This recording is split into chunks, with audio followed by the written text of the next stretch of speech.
अस्सलाम वालेकुम प्यारे दोस्तों, गुजारिश है कि हमारे चैनल को सब्सक्राइब जरूर कीजिए और साथ ही साथ बेल आइकॉन के बटन को दबा दीजिए ताकि हमारी अगली वीडियो का नोटिफिकेशन आपको मिल सके। शुक्रिया।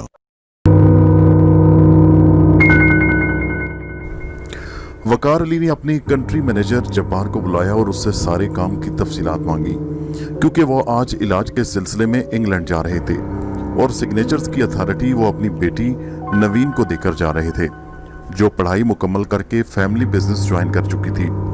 अली ग्रुप ऑफ कंपनीज मुल्क में बड़े पैमाने और मुल्क से बाहर भी काम कर रही थी। अल्लाह ताला ने उन्हें खूब नवाजा था और इसी हिसाब से वो चैरिटी भी दिया करते। और इस सारे कारोबार के रूए रवां वकार अली बहुत नेक इंसान थे और अपने वालिद के नक्शे कदम पर चलते हुए उनकी मेहनत से जमाए कारोबार को बहुत आगे ले जा रहे थे। उनके वालिद ने अपने घर की छोटी सी जगह पर एक फैक्ट्री बनाई और फिर देखते ही देखते उसको सारे मुल्क में फैला दिया। वकार अली ने अपने वालिद की एक एक नसीहत को गिरा में बांध लिया और उनके हुक्म को आज तक हरफे आखिर मानकर उस पर अमल पैरा थे। बीवी के इंतकाल के बाद उन्होंने दोनों बच्चों की भी बेहतरीन परवरिश की। नवीन तो बिजनेस ज्वाइन कर चुकी थी, मगर उससे 5 साल छोटा साइम इंग्लैंड में जेर तालीम था। नवीन रिवॉल्विंग चेयर पर बैठी च्युइंगम चबा रही थी, साथ ही वो पेपर वेट को घुमा रही थी। दरवाजा नॉक हुआ तो नवीन का हाथ रुक गया।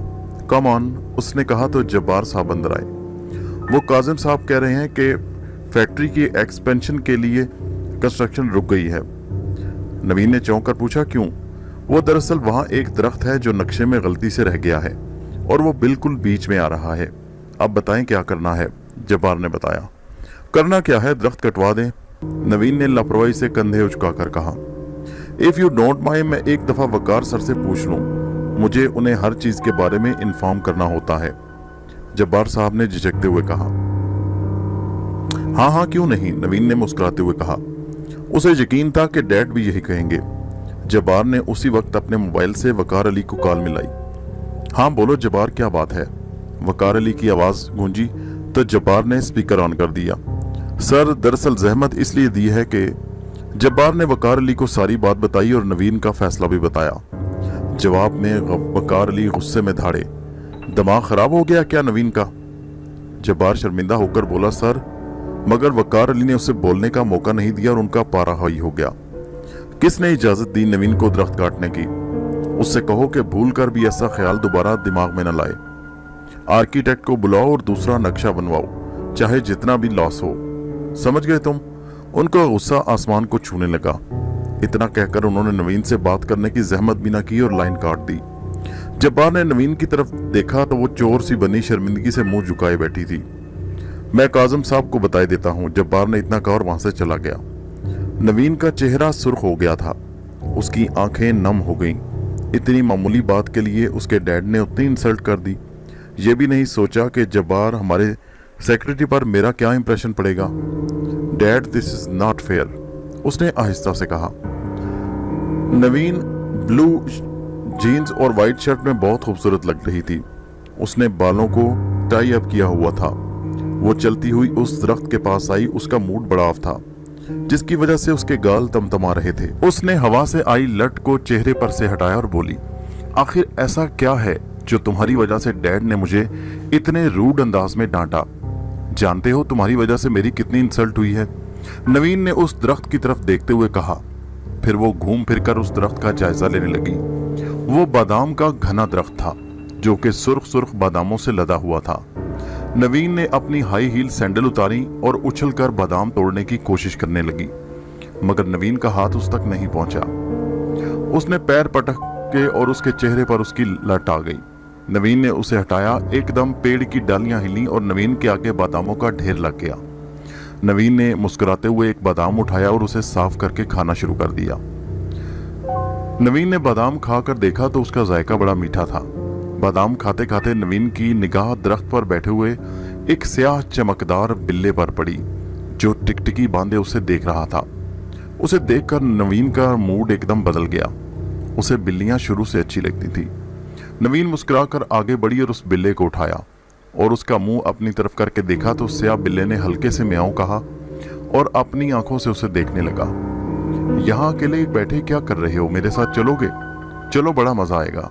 नवीन ने उसके सर पर प्यार करते हुए कहा तो उसने आंखें मौंद ली। बहुत प्यारे हो, दिल चाहता है हमेशा तुम्हें अपने साथ रखूं। नवीन ने उसे सीने से लगा लिया। मैम, डीएम साहब आपका वेट कर रहे हैं, एक मुलाजिम ने आकर कहा तो नवीन ने बिल्ले को वापस दरख्त पर छोड़ा और अपनी सैंडल्स पहनकर वापस पलट गई। स्याह बिल्ला दूर तक उसे जाता देखता रहा। रात के अंधेरे में वो 2-4 लोग बड़ा सा आरा लिए दरख्त के पास खड़े। चलो गुरु, हो जाओ शुरू। दोनों एक तरफ से आरा पकड़कर खड़े हो गए और दरख्त पर आरा चला दिया।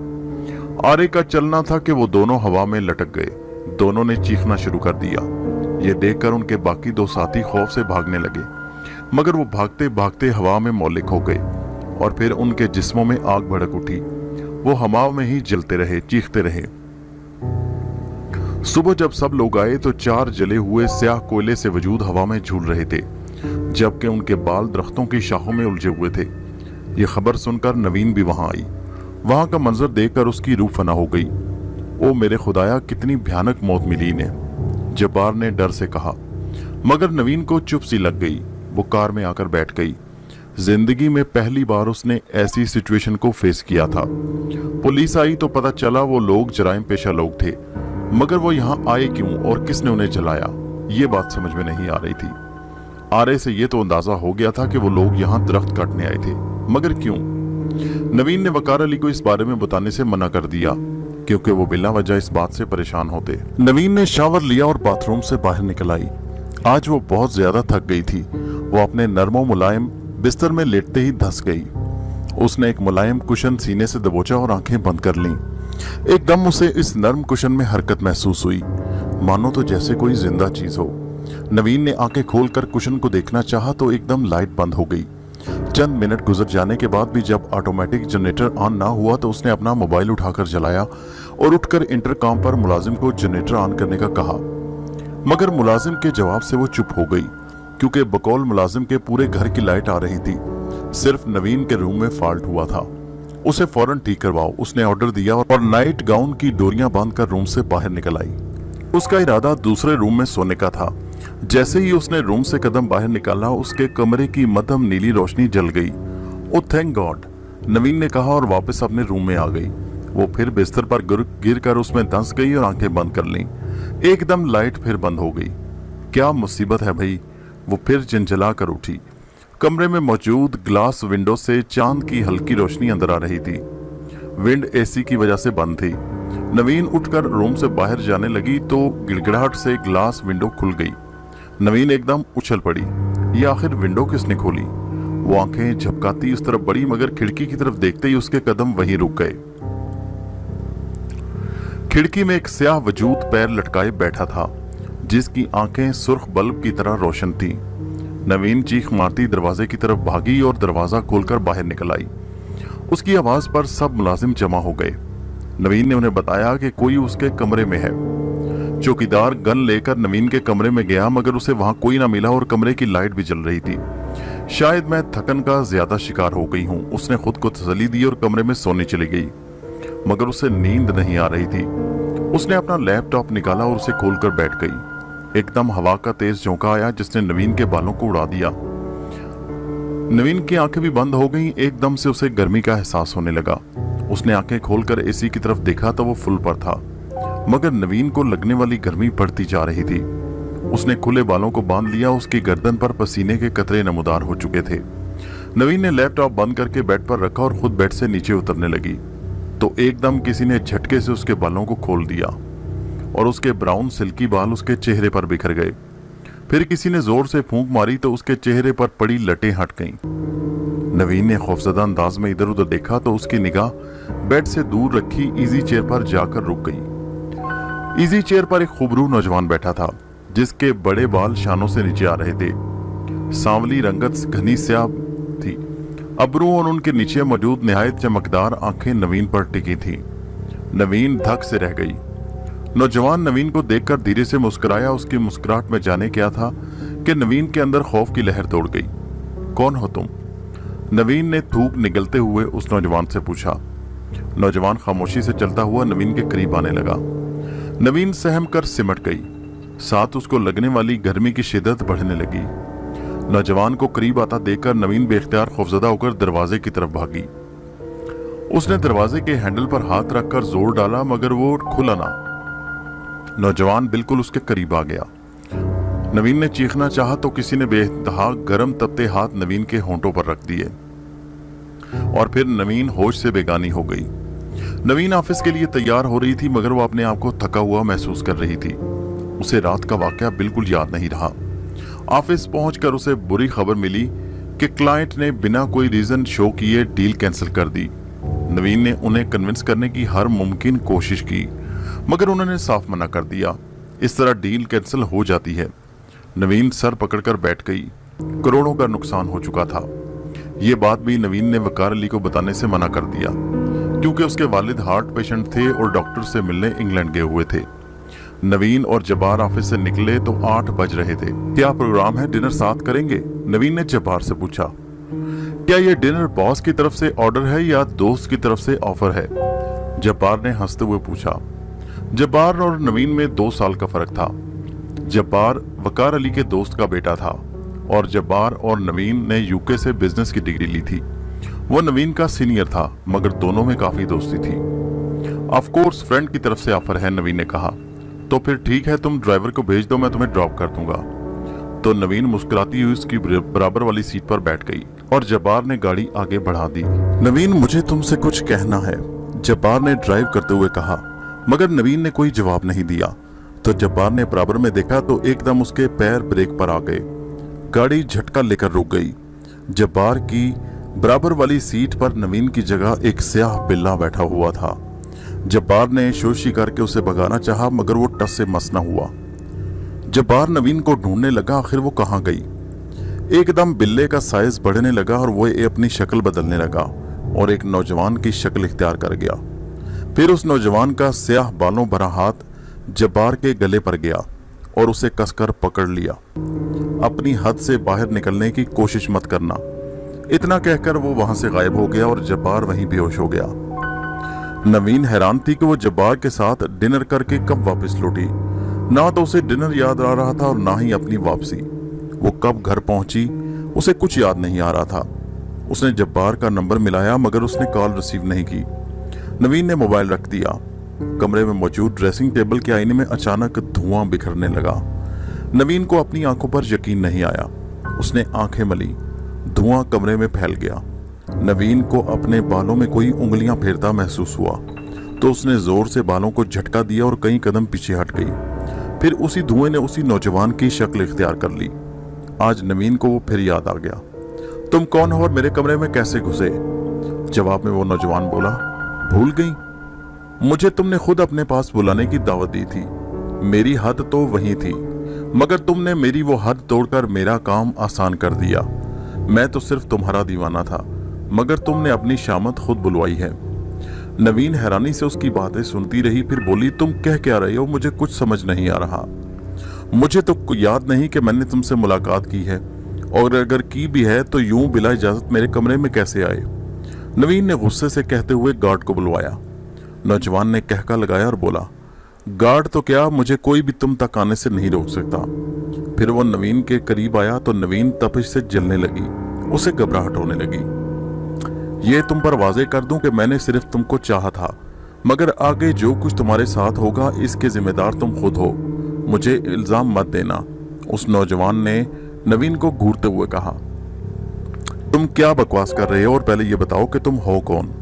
नवीन ने झिंझलाते हुए कहा तो वो नौजवान आगे झुका और अपना चेहरा बिल्कुल नवीन के करीब कर दिया। नवीन का चेहरा गर्मी की हिद्दत से सुर्ख होने लगा। उस नौजवान ने नवीन की आंखों में देखा और आहिस्ता से बोला, मैं एक जिन हूं। और एक लम्हा भर में वो गायब हो गया और फिर दोबारा हाजिर हुआ। नवीन तो उसे देखकर बेहोश हो गई। वो जिन ज्यादा मुस्कुराता हुआ आगे बढ़ा और अपनी चमकती आंखों से नवीन की तरफ देखा तो वो खुद हवा में उठी और हवा में तैरती हुई बिस्तर पर दराज हो गई और फिर वो स्याह धुआं वहीं बिखर गया। स्याह धुआं बिखरने के साथ ही वो नौजवान गायब हो गया। घड़ी 12 बजा रही थी। जब्बार सोफे पर बैठा सिगरेट के कश लगा रहा था। तो सारे फसाद की जड़ वो दरख्त है। इसी इसरार की वजह से वकार अली ने उसे काटने से मना किया मगर वो राह में आ रहा था। अगर मेरी शादी नवीन से ना हुई तो ये सारी की सारी प्रॉपर्टी और बिजनेस किस तरह मेरे हाथ में आएगा। जब्बार ने उंगली में जलती सिगरेट की ऐश ट्रे में बुझाया और बोला, अपनी सालों की मेहनत को मैं यूं बर्बाद नहीं होने दूंगा जो वकार अली का भरोसा जीतने में सर्फ की है। और फिर वो गाड़ी निकालकर फैक्ट्री पहुंच गया। गाड़ी उसने कुछ दूर खड़ी की और उसमें से कैन निकालकर फैक्ट्री के पिछली साइड गया जहां की दीवार नीची थी। फिर वो फैक्ट्री के अंदर कूद गया। फिर वो कैन लेकर दरख्त के पास गया और मकारी से बोला, इस सारे फसाद की जड़ को ही मैं जलाकर भस्म कर देता हूं जो मेरे रास्ते में रुकावट बन रहा है। मैं डरने वालों में से नहीं। जब्बार ये कहकर कैन उठाने ही लगा था कि एक जोरदार फनकार सुनाई दी, इतनी जोरदार कि जब्बार लड़खड़ा गया। साथ ही उसके बराबर में कोई चीज बेहद तेजी से गिरी। उसने पीछे देखा तो उसे महसूस हुआ जैसे उसके पीछे से कोई गुजरा हो। जब्बार अपना तवाज़ुन बरकरार न रख सका और नीचे गिर गया। जब्बार ने जमीन पर गिरे हुए अपने दाएं तरफ मुंह किया तो एक बड़ी सी स्याह चीज को हरकत करते हुए देखा जो आगे जा रही थी। जब्बार ने उठकर कपड़े झाड़े और उस तरफ गौर से देखने लगा। जो उसकी निगाहों ने देखा तो उसे देखकर उसके कदम जमीन ने जकड़ लिए और उसकी सारी बहादुरी हवा हो गई। वो स्याह चीज बेहद तेज रफ्तार से बढ़ती हुई उस बादाम के दरख्त के तने से लिपटने लगी और लिपटते लिपटते ऊपर उठने लगी। जब्बार ने अब उसे पूरा देखा। वो इतना बड़ा बेइंतहा चौड़ा एक सांप था। वो दरख्त से भी ऊपर हवा में खड़ा हो गया और आसमान जैसे छू रहा हो। जब्बार की टांगें डर से कांपने लगी। फिर वो सांप नीचे आया मगर जिस्म उसका तने से लिपटा था। वो नीचे आया तो जब्बार की आंखें हैरत से खुल गईं। उस सांप का चेहरा उसी जिन्नज़ादे का था जो जब्बार को गाड़ी में मिला था। कहा था ना तुझे अपनी हद से निकलने की कोशिश मत कर। उसी सांप के मुंह से आवाज निकली। जब्बार ने कांपते हुए कहा, मुझे माफ कर दो। जब्बार ने निगाह आसमान की तरफ की और जोर से हंसने लगा। सांप चला गया। जब्बार अपने बचने पर कह के लगा रहा था मगर पलक झपकते ही वो सांप हवा में गोता लगाकर वापस नीचे आया और इस बार इसका बड़ा सा मुंह खुला हुआ था। और फिर उस सांप ने जब्बार को सालिम निगल लिया और दरख्त के तने से लिपटकर गायब हो गया। जब्बार कहाँ गया किसी को कुछ मालूम नहीं था। उसकी गाड़ी फैक्ट्री से दूर खड़ी मिली और फैक्ट्री में दरख्त के पास वही कैन पड़ा था मगर उसका कोई ताल्लुक जब्बार से नहीं था। पुलिस रस्मी कार्रवाई करके चली गई। नवीन ऑफिस नहीं आ रही थी। उसे फोन किया गया तो उसने कहलवा दिया कि उसकी तबीयत ठीक नहीं, मगर दर हकीकत ये नवीन ने नहीं उसके पुराने मुलाजिम बाबा ने अपने पास से कहा, क्योंकि वो नवीन की इंसल्ट नहीं करवाना चाहते थे। नवीन तो अजीबो गरीब हरकतें करने लगी। वो हर वक्त कमरे में बंद रहती और जो कोई दरवाजा बजाता तो गालियां निकालती। उसने बाहर निकलना छोड़ दिया। सब मुलाजिम एक दूसरे की तरफ देखते क्योंकि नवीन इंतहाई मजबूत लड़की थी, मगर अब ये बात उनके नौकर बाबा को खटक रही थी। इसीलिए उन्होंने वकार अली को फोन करके अपनी परेशानी बताई। वकार अली और साइम यानी नवीन का भाई दोनों नवीन की तबीयत का खराबी का सुनकर वापस आ गए। वकार अली ने बिस्तर पर लेटी नवीन के बालों में उंगलियां फेरते हुए कहा, उठो बेटा, क्या हुआ? उसकी आंखें सुर्ख हो रही थी। वकार अली धक से रह गए। नवीन की सुर्ख सफेद रंगत अजीब सी स्याह हो रही थी। नवीन ने होठों पर जुबान फेरते हुए हल्की सी आवाज में कहा, डैड। तो वो कहने लगे, नवीन बेटा, ये तुमने क्या हालत बना ली? मुझे फैक्ट्री में होने वाले नुकसान का पता चल गया है। माना कि लॉस बहुत बड़ा है, मगर बेटा ये तुमसे ज्यादा तो नहीं। तुमने इतना असर लिया कि अपनी तबीयत खराब कर ली। वकार अली की बातों पर नवीन की आंखों से आंसू बहने लगे। वो उन्हें क्या बताती कि वो किस अजियत से गुजर रही है। फिर वकार अली नवीन से बातें करके उसके रूम से बाहर आ गए। साइम लाउंज में बैठा हुआ था। वकार अली भी वहीं चले गए। डैड, नवीन बाजी उठ गई? उसने पूछा तो वकार अली ने हाँ में गर्दन हिलाई। जब ही नौकर बाबा वहां काफी लेकर आ गए। नवीन ने मेरा ख्याल है काम का बोझ अपने सर पर ले लिया है, बस और कुछ नहीं। वकार अली ने सिगार निकाल कर होंठों से लगाया और बोले, डैड, डॉक्टर ने आपको सिगार के लिए मना किया है, साइम ने कहा। अच्छा बाबा। वकार अली ने सिगार वापस केस में रख दिया। वकार मियाँ, मुझे आपसे कुछ जरूरी बात करनी है, बाबा ने कहा तो साइम काफी का मग लेकर उठ के और बोला, डैड, मैं नवीन के पास जा रहा हूँ। बाबा ने वकार अली को मुखातिब किया, वकार मियाँ, अब जो मैं कहने जा रहा हूँ वो मेरा आंखों देखा हाल है। नवीन बेटा की जो हालत है वो बिल्कुल नॉर्मल नहीं, और ये बात मैं अपने तजर्बे की बुनियाद पर कह रहा हूँ। मेरे गांव की एक बच्ची की भी ऐसी ही हालत हुई थी। बेटा उस पर जिन आशिक हो गया था। बाबा ने कहा तो उनकी बात सुनकर वकार अली चौंक पड़े। जिन? अल्लाह करे वकार मियाँ ये बात सच ना हो, मेरा वहम हो, बाबा ने फिक्रमंदी से कहा। बाबा को यह आपको ख्याल कैसे आया? वकार अली को यकीन नहीं आ रहा था। बेटा कुछ दिनों से नवीन का अंदाज बिल्कुल बदला हुआ है, बहुत अजीब सी रहती है, हर वक्त गुमसुम, कमरे में बंद, खाना पीना छोड़ दिया, हर वक्त गुस्से में रहती है। शाम में नवीन बेटा के कमरे से इंतहाई तेज खुशबू आने लगती है। और रात? बाबा मजीद कहते कहते रुक गए। वकार अली ने बेताबी से पूछा, रात में क्या? क्या बताऊं वकार मियाँ, रात होते ही बंद कमरे से नवीन की बातें करते करते चीखें मारने की आवाज सुनाई देती है। या मेरे खुदा, इतनी खौफनाक चीखें मैंने कभी नहीं सुनी। बाबा ने आसमान की तरफ मुंह करके कहा और फिर रुके और फिर बोले, मैंने दरवाजा खोलने की बहुत कोशिश की मगर वो नहीं खुलता। बाबा सर हिलाते हुए कहने लगे। वकार अली चुप के चुप रह गए। फिर भी मैं आखिरी उम्मीद के साथ तसल्ली करना चाहता हूं कि ये मेरा सच है या वहम, बाबा ने कहा। वकार अली ने पूछा, वो कैसे? थोड़ा रुकिए, ये कहकर बाबा वहां से चले गए तो कुछ देर बाद आए तो उनके हाथ में एक स्याह थैला था। वकार अली ने पूछा, ये क्या है? बाबा ने थैला खोला तो उसमें बड़ी बड़ी हड्डियां थी। ये मैंने गांव से मंगवाई हैं, पढ़ाई की हुई हैं, और हड्डियां जिन की मरगूब ग़िज़ा होती हैं, बाबा ने बताया, और साथ ही उस थैले का मुंह कसकर बांध दिया और ले जाकर नवीन के कमरे की चौखट पर रख दिया। सूरज ढलने के कुछ देर बाद वकार अली और बाबा के साथ नवीन के कमरे के बाहर मौजूद थे। थैला चौखट में जूं का तू रखा था। बाबा आगे बढ़े, उन्होंने थैला उठाया तो वो खाली हवा में झूल गया, जबकि मुंह उसका बंद था। बाबा के माथे पर फिक्र की लकीरें नमूदार हो गई। रुकिए, मैं इन्हें तो बता दूं जिन्होंने ये दिया था। इतना कहकर वो जेब से मोबाइल निकालकर कॉल मिलाने लगे। हाँ भाई, शेरदाद शाह साहब से बात करवाओ, उन्होंने गांव फोन करके बेटे से कहा, जो शायद पहले से वहां मौजूद था। फिर चंद लम्हे बाद दोबारा मुखातिब हुए। शाह साहब, थैला मैंने रख दिया था, थैला बिल्कुल खाली है। फिर बाबा कुछ देर कॉल सुनते रहे, फिर उन्होंने फोन बंद कर दिया और वकार अली की तरफ मायूसी से देखा, और वो भी परेशान थे। शाह साहब ने नवीन बेटी की पढ़ाई के लिए बताया है और वो बता रहे हैं कि वो एक ताकतवर जिन है जो कि सरदार जिन का बेटा है और नवीन पर मर मिटा है। वो पहले से नवीन पर आशिक था मगर उसकी एक हद थी, लेकिन नवीन की नादानी ने इस हद को तोड़ दिया और अब उनका पूरा कबीला नवीन को सजा देने के हक में फैसला सुना चुका है। उसकी सजा और भी भयानक होती अगर वो जिन ज्यादा उस पर आशिक ना होता और अब तक नवीन बेटी मारी जा चुकी होती, मगर वो जिन ज्यादा नवीन की ढाल बन चुका है।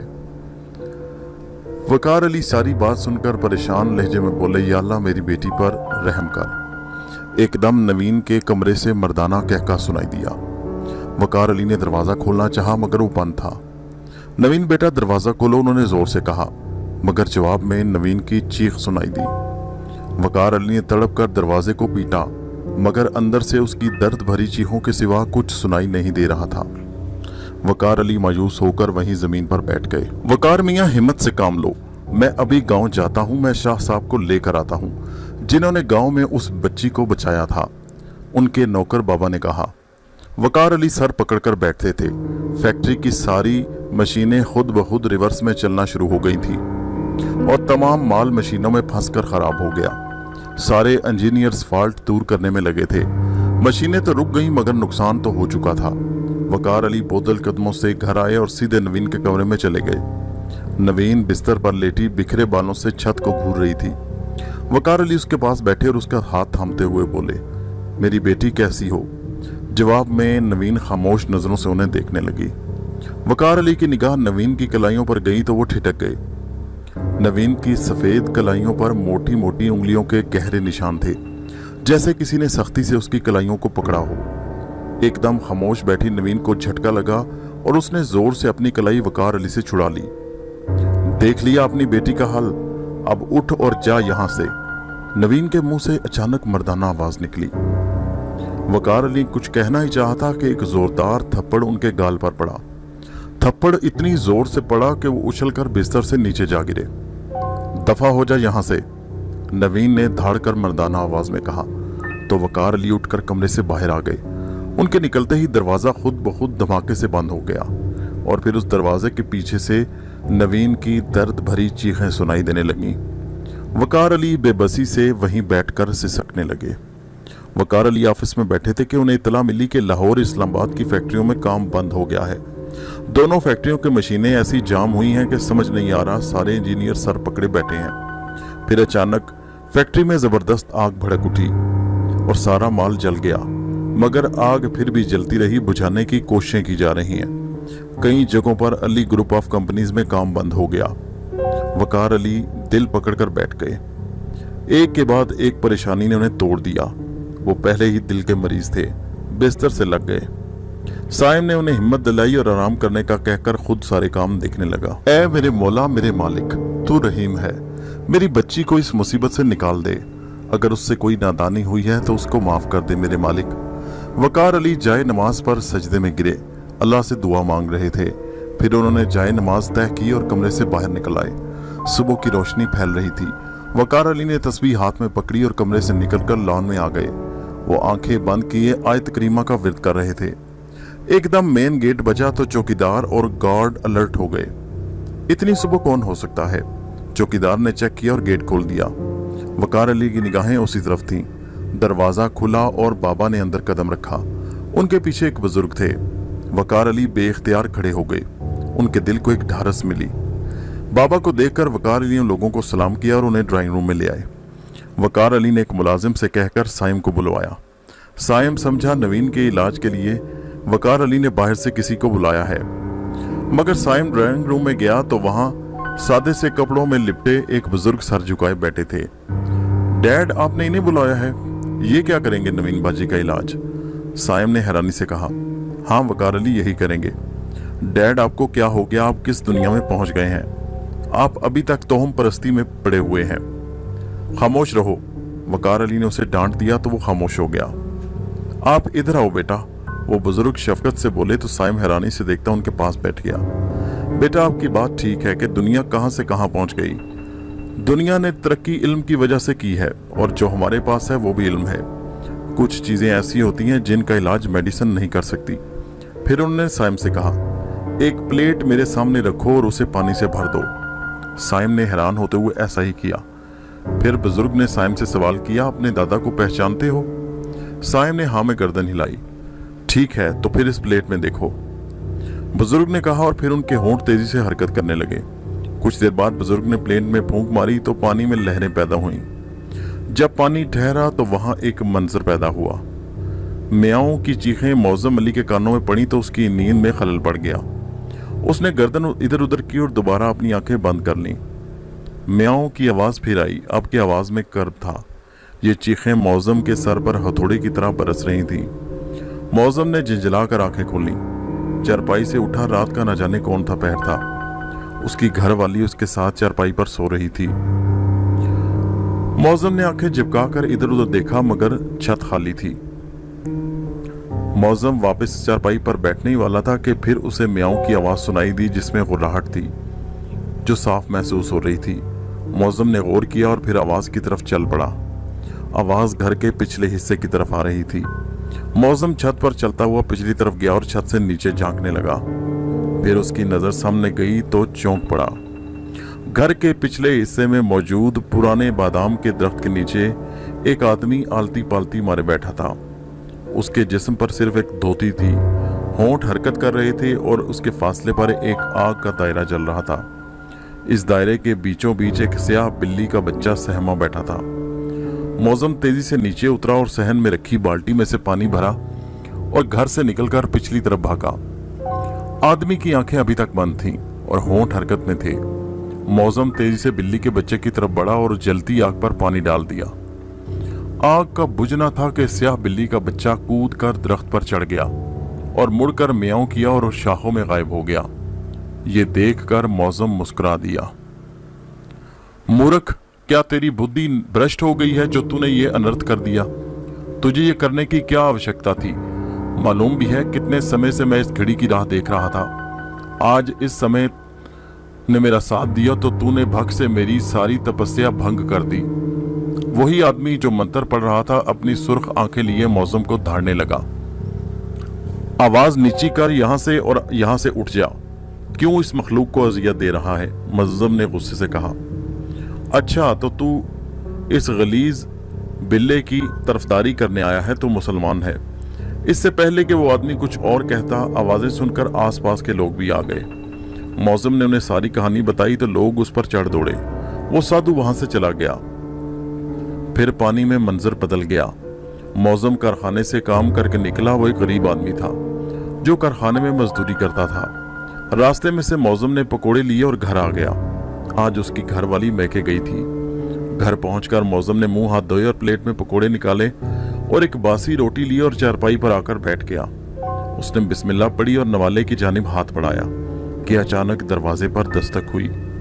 मुअज्जिम ने उठकर दरवाजा खोला तो सामने एक दाढ़ी वाला शख्स खड़ा था। उसका कद मामूल से काफी लंबा था। मुअज्जिम, मुझे आपसे कुछ बात करनी है, उस आदमी ने मुअज्जिम से कहा। मुअज्जिम उसे पहचानने की कोशिश कर रहा था कि उसने कहा, क्या मैं अंदर आ सकता हूँ? ओ माफ करना भाई, मैंने ख्याल नहीं किया, आ जाओ अंदर। मुअज्जिम ने शर्मिंदा होते हुए उससे अंदर आने का कहा। वो आदमी अंदर दाखिल हुआ और चारपाई पर बैठ गया। चारपाई पर पकोड़े और बासी रोटी रखी थी। मुअज्जिम ने प्लेट उस आदमी के आगे करते हुए कहा, बिस्मिल्लाह करो भाई, खाओ। उस आदमी ने मुस्कुराकर मुअज्जिम की तरफ देखा और बोला, बहुत खूबसूरत और बड़े दिल के मालिक हो मुअज्जिम अली, मैं तुम्हारी दावत जरूर कबूल करूंगा अगर तुम मेरा लाया हुआ खाना भी इसमें शामिल करो। उस आदमी ने एक बड़ा सा थैला मुअज्जिम के आगे करते हुए कहा, जिसमें से खाने की खुशबू आ रही थी। मुअज्जिम ने झिझकते हुए थैली पकड़ी और खाना बर्तनों में निकालने लगा। तुम पानी लाओ मुअज्जिम, मैं खाना निकालता हूं, उस आदमी ने कहा तो मुअज्जिम पानी लेने चला गया। जब वो पानी का ग्लास लेकर वापस आया तो चारपाई पर पुलाव, भना हुआ गोश्त, फल और मिठाइयां सजे थे। उस आदमी ने पकोड़े और बासी रोटी अपने आगे की और बोला, बिस्मिल्लाह करो मुअज्जिम अली। मुअज्जिम ने झिझकते हुए खाना शुरू कर दिया। खाने का ऐसा जायका उसने जिंदगी में पहली बार चखा था। बेइंतहा लजीज खाना खत्म हुआ तो वो आदमी बोला, मुअज्जिम अली, तुम मेरे मोहसिन हो, मैं तुम्हारा शुक्रिया अदा करने आया हूँ। कल तुमने मेरे बेटे की जान बचाई। मुअज्जिम हैरानी से उसे देखकर बोला, मैंने आपके बेटे की जान बचाई? हाँ मुअज्जिम, कल रात तुमने जिस बिल्ली के बच्चे की जान बचाई वो मेरा बेटा था। उस आदमी की बात सुनकर मुअज्जिम एकदम खौफ से खड़ा हो गया। डरो मत मुअज्जिम अली, आराम से बैठो, उस आदमी ने कहा तो मुअज्जिम डरते डरते चारपाई के कोने पर टिक गया। वो आदमी फिर बोलना शुरू हुआ, समझ तो गए होगे मुअज्जिम अली कि मेरा ताल्लुक कौमे जिन्नात से है। कल मेरा बेटा बिल्ली के रूप में खेलता हुआ दरख्त से नीचे आया। हालांकि मैंने उससे मना भी किया था क्योंकि वो पंडित ताक में था उसे कब्जे में लेने के लिए, मगर मेरा बच्चा उसके काबू में आ गया। मगर अल्लाह ताला ने वक्त पर तुम्हें भेजकर उसकी जान बचा ली। मुअज्जिम डर के मारे खामोश बैठा हुआ सुन रहा था। फिर वो आदमी बोला, मैं तुम्हारा एहसान तो नहीं उतार सकता, मगर इसके बदले तुम्हें इतनी दौलत दूंगा जिसका तुम सोच भी नहीं सकते। तुम्हारी आने वाली नस्लें बैठकर भी खाएंगी तो खत्म ना हो, मगर तुम्हें एक वादा करना होगा कि तुम इस बादाम के दरख्त को जिंदगी भर नहीं काटोगे। अगर ऐसा हो गया तो फिर इसकी जिम्मेदारी तुम पर होगी। फिर उसने एक अंगूठी मुअज्जिम अली को देते हुए कहा, यह मेरी निशानी है, तुम्हारे काम आएगी। मुअज्जिम अली, मैं तुमसे वादा करता हूं। इतना कहकर वो आदमी गायब हो गया। मुअज्जिम अपनी जगह बैठा हुआ था कि एकदम जलजला आ गया। उसका पूरा घर हिलने लगा और फिर घर के चारों कोनों से जैसे सोने की अशरफियों के ढेर उबलने लगे। ये देखकर मुअज्जिम अपनी जगह सुन होकर रह गया। साइम की नजर बदस्तूर उस पानी पर थी। पानी में एक मर्तबा फिर मंजर बदला। अब केस में नवीन थी जो फोन पर किसी से बात कर रही थी। इस दरख्त को आज ही काट दो, इस पुराने बोसीदा दरख्त की वजह से मेरी इतनी इंसल्ट हुई है। 2 कोड़ी का दरख्त है जिसके लिए मेरे डैड ने मुझे इस तरह बेइज्जत किया। साइम के देखते देखते पानी शफाफ हो गया और मंजर गायब। उसके मुंह में अल्फाज फंस गए। बुजुर्ग ने कहना शुरू किया, वकार साहब, आपकी बेटी ने अपनी बेइज्जती का बदला लेने के लिए जिन्नात से किए गए इस खानदान के वादे को तोड़ दिया और अब वो जिन्नात का कबीला उसे अजियत अलग दे रहा है और वो जिन ज़्यादा उसे कभी नहीं छोड़ेगा। अगर नवीन उसे पसंद ना आई होती तो अब तक मर चुकी होती। नवीन बेटा, ये तुमने क्या किया? वकार अली ने सर पकड़ लिया। फिर उन्होंने बुजुर्ग की तरफ देखा। आप कुछ कीजिए बुजुर्ग, मेरी बच्ची इस तमाम सूरत हाल से वाकिफ नहीं थी। पहले आप जाइए और वो अंगूठी ले आइए जो आपके वालिद को जिन्नात ने दी थी। वो बुजुर्ग बोले तो वकार अली गए और वापसी पर उनके हाथ में एक बड़ी सी चांदी की अकीक जुड़ी अंगूठी थी। नवीन बिस्तर पर दराज थी। एकदम से उसे अपने सीने पर बेइंतहा बोझ महसूस होने लगा। उसे लगा कि एक बहुत बड़ा भारी दहकता हुआ पत्थर उसके सीने पर रख दिया गया हो। उसने चीखना चाहा मगर उसकी आवाज न निकल सकी। उसके पूरे जिस्म में अंगारे दहकने लगे और वो तकिए पर सर पटकने लगी। उसके दोनों हाथों को किसी अनदेखी ताकत ने जकड़ रखा था। तकलीफ से उसकी आंखों से आंसू जारी थे। नवीन ने दरवाजा खुलने की आवाज सुनी कि उसके वजूद की अजियत एकदम गायब हो गई, मगर वह साथ ही होश से बेगानी हो गई। वकार अली और वो बुजुर्ग कमरे में दाखिल हुए तो नवीन एक झटके से उठ बैठी। मना किया था ना यहां आने से, नवीन मर्दाना आवाज में धाड़ी। अब देख इसका अंजाम। नवीन के मुंह से इतना निकला और जमीन पर न जाने कहां से सुलगते कोयले आ गए और नवीन ने उस पर नंगे पैरों चलना शुरू कर दिया। उसके पैर बुरी तरह जलने लगे। वकार अली तड़प कर बुजुर्ग से बोले, मेरी बच्ची। बुजुर्ग ने इशारे से वकार अली को खामोश किया। बुजुर्ग ने कुछ पढ़ना शुरू किया तो अंगारे गायब हो गए। नवीन हंसने लगी। हमसे मुकाबला करेगा? हम सरदार जिन्नात के बेटे हैं। तुझे हमारी ताकत का अंदाजा नहीं। यो मेरी ताकत यह है कि यह अभी तक जिंदा है, वरना मेरा कबीला इसे मार चुका होता। बुजुर्ग बोले, इस बच्ची को छोड़ दे। तो नवीन ने इनकार में गर्दन हिलाई। मानता हूं इस लड़की से गलती हुई, मगर तुमने सब कुछ तो तबाह कर दिया। अब भी बदला पूरा नहीं हुआ जो इस बच्ची को अजियत दे रहे हो, बुजुर्ग ने कहा। जिन्नात से वादा खिलाफी की सजा इतनी मामूली नहीं होती जो इस नुकसान से पूरी हो जाए। यह अजियत तो जिंदगी भर इसे भुगतनी पड़ेगी। नवीन के मुंह से मर्दाना आवाज निकली। इस बच्ची को तो सिरे से इल्म ही नहीं था इस वादे का, तो सजा किस बात की? सजा तो उसको मिले जो जानबूझकर इसने ऐसा किया होता। इंसाफ की बात कर, बुजुर्ग ने कहा। नवीन कुछ देर खामोश रही, फिर सर झटक कर बोली, ठीक है, आज से इसकी अजियत खत्म, मगर इसे तुम भूल जाओ, ये अब मेरी है। मैं इसे अपने साथ ले जाऊंगा। मेरा दिल इस पर आ गया, मैं इसे पसंद कर सकता हूं। अगर तुम रोक सकती हो तो रोक लो। उसके साथ ही नवीन हवा में लटक गई।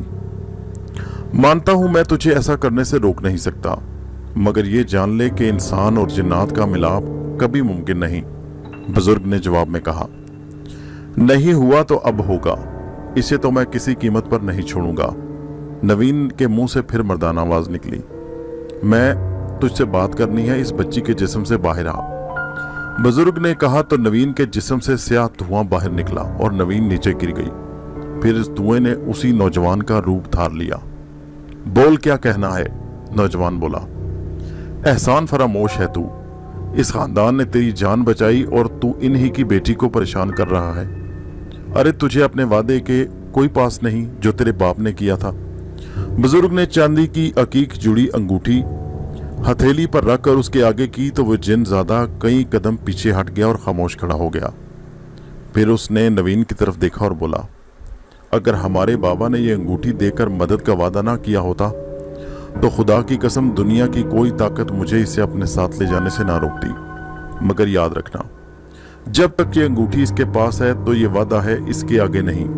इतना कहकर वो जिनजादा गायब हो गया। शुक्र कीजिए ये अंगूठी आपके पास थी, वरना वाकई आपकी बेटी को कोई नहीं बचा सकता।